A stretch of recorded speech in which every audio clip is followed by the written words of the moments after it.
محترم سامعین حاضرین السلام علیکم ورحمۃ اللہ تعالی وبرکاتہ۔ درود پاک پڑھیں اللہم صلی علی سیدنا محمد والکرم وآلہ بارک وسلم صلو علیہ وسلم وسلام علیہ یا رسول اللہ صلی اللہ تعالی علیہ وسلم۔ نماز کا پانچواں فرض یعنی سجدے کے حوالے سے گفتگو چل رہی تھی۔ مسئلہ یہ ہے کہ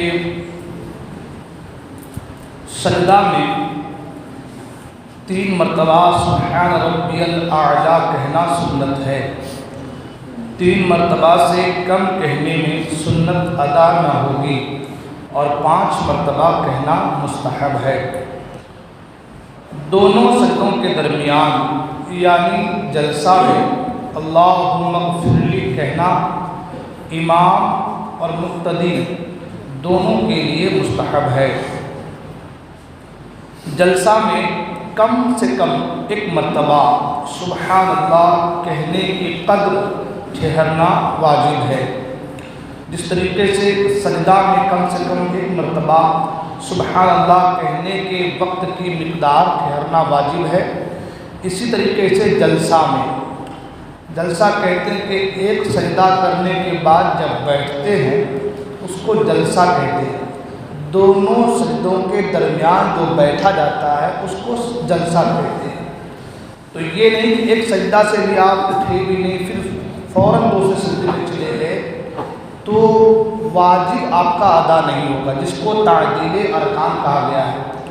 اور جب واجب ادا نہیں ہوگا تو ظاہر سی بات ہے کہ وہ نماز کو دوبارہ پڑھنا ضروری ہے، واجب الاعادہ ہے۔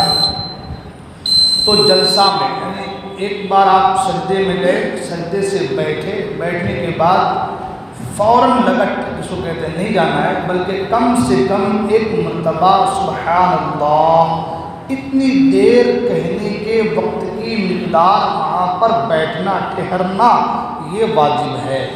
اس کے بعد پھر آپ دوسرے سجدے کے لیے جائیے۔ ہمارے یہاں عموماً اکثر لوگوں میں یہ بات، اب اکثر سے مراد یہ ہے کہ کم سے کم 70% تو ہے کہ جو سجدے سے صحیح سے اٹھتے بھی نہیں پھر سے سجدے میں چلے جاتے ہیں، اور یہ بات زیادہ تر بوڑھے لوگوں میں جو عمر دراز لوگوں میں پائی جاتی ہے، وہ کمر کے جھکاؤ تکلیف کی وجہ سے اس بات کو لوگ کرتے ہیں۔ تو دیکھیے ایک چیز، جب آپ نماز پڑھنے کے لیے آ رہے ہیں تو ہر چیز کا خیال رکھنا پڑے گا، خاص کر کے جو فرائض و واجبات ہیں، سنن ہیں، ان چیزوں کا خیال رکھنا پڑے گا، تب جا کر کے نماز آپ کی کامل ہوگی۔ اگر آپ نے سنتوں کو چھوڑ دیا تو نماز کامل نہیں ہے۔ کامل ہونے کے لیے سنتوں کو عمل کرنا ضروری ہے اور فرائض و واجبات کو تو ہونا ضروری ہے، ورنہ نماز ہی نہیں ہوگی۔ تو ان چیزوں کا خیال رکھیے کہ جلسے میں بالکل بیٹھ جائیے، 1 مرتبہ سبحان اللہ کہنے کی مقدار ٹھہریے، رکیے، اس کے بعد پھر سجدے میں جائیے۔ مسئلہ یہ ہے کہ سجدہ میں جانے کے لیے اور سجدہ سے اٹھنے کے لیے اللہ اکبر کہنا یہ سنت ہے۔ دونوں سجدوں کے درمیان جلسہ کرنا یعنی سیدھا بیٹھنا واجب ہے۔ اس میں 2 باتیں آ گئی، ایک تو وہاں پر سبحان اللہ کہنے کی مقدار ٹھہرنا واجب ہے، پھر کہا دونوں سجدوں کے درمیان جلسہ کرنا یعنی سیدھا بیٹھنا واجب ہے۔ ایک سجدہ کرنے کے بعد ایسے ہی جھکے ہوئے ہیں اور پھر سے چلے گئے، ایسا نہیں، بالکل سیدھا بیٹھنا اور ایک تسبیح کی مقدار وہاں پر ٹھہرنا یہ واجب ہے۔ ان چیزوں کا خاص خیال رکھا جائے تب جا کے نماز ہماری صحیح ہوگی، ورنہ اگر آپ نے اس کو دھیان میں نہیں رکھا تو ایسی نماز جو ہے اس کو دہرانا لازم و ضروری ہے۔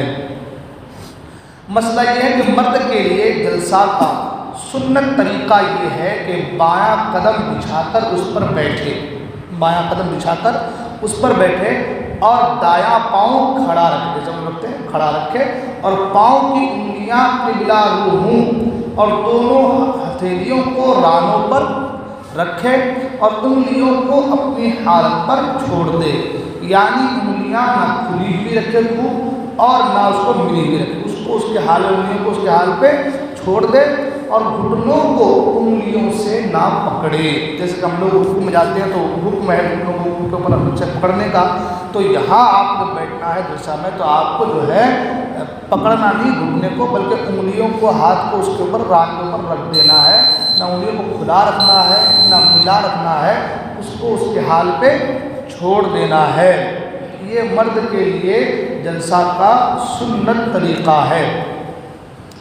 سجدہ میں دونوں ہاتھوں کی انگلیاں ملی ہوئی اور قبلہ روح رکھنا یہ سنت ہے۔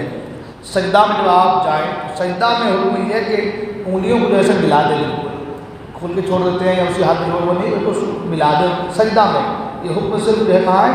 سجدے کے لیے ہے، اور قبلہ روح رکھنا جو ہے یہ سنت ہے۔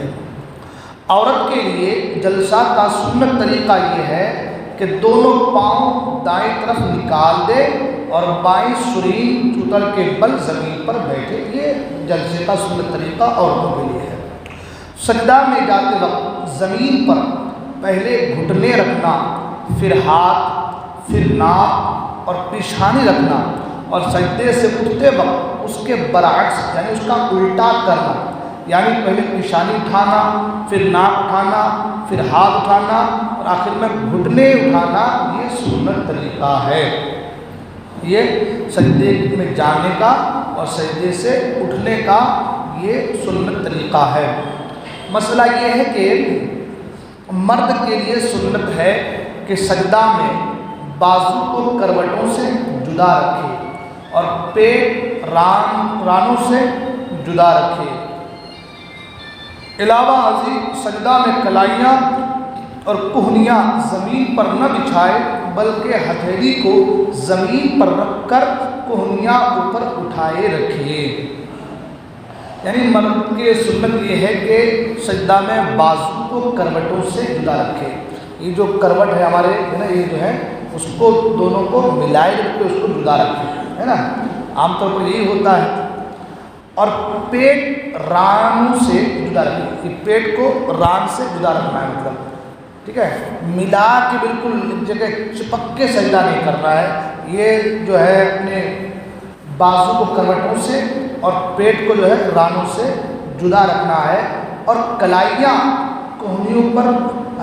اور کہنیاں زمین پر نہ بچھائے۔ بہت سے لوگ اگر کو ایسا رکھ کر کے دب جو کرتے ہیں نا، تو اس طرح نہیں رکھنا ہے، بالکل اس کو اٹھا کے رکھنا ہے، ٹھیک ہے نا، بلکہ ہتھیلی کو زمین پر رکھ کر کہنیاں اوپر اٹھائے رکھے۔ یہ سجدہ کا بہتر طریقہ ہے۔ تو انشاءاللہ الرحمن ہم لوگ اسی پر عمل کریں گے، اسی طرح سے جو ہے سجدہ کریں گے انشاءاللہ۔ ان مسائلوں کو یاد کریں گے انشاءاللہ۔ آج کے مسائل پھر بیان کیے جائیں گے۔ اللہ تبارک و تعالیٰ کی بارگاہ میں دعا ہے، اللہ تبارک و تعالیٰ ہم تمام کو کہنے، سننے، عمل کرنے کی توفیق